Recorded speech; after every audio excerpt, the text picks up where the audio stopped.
Good afternoon. My name is Dr. Petrikovsky. I'm a professor of obstetrics and gynecology, and will continue the series of videos on coronavirus update. The topic of this brief video is recurrence and immunity related to coronavirus.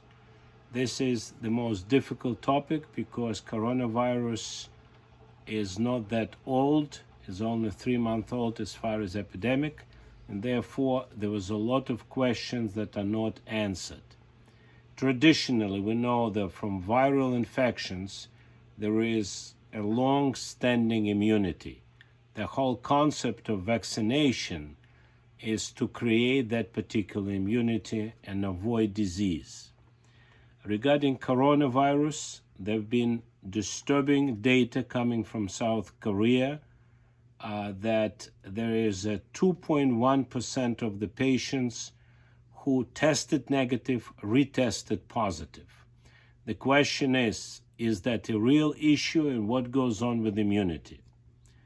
What are the probable reasons for the patients to test negative and then test positive over again? Number one, there could be an error of testing. There's no test that is 100%.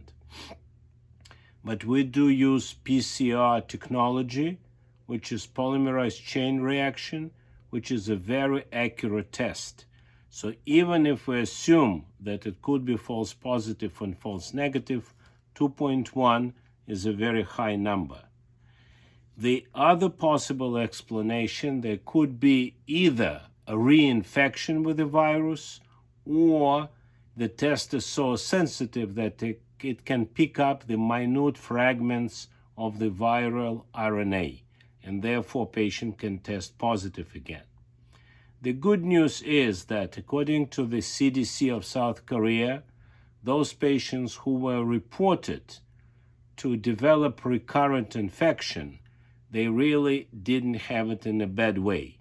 None of them was admitted to the ICU or had any severe course of coronavirus infection. So the only potential problem with people who were negative and then became positive is the question whether they can still infect others. And unfortunately, at this particular time, we don't have a very clear answer to that question. But the good news is that reinfection and recurrence is an extremely small percentage. Stay safe.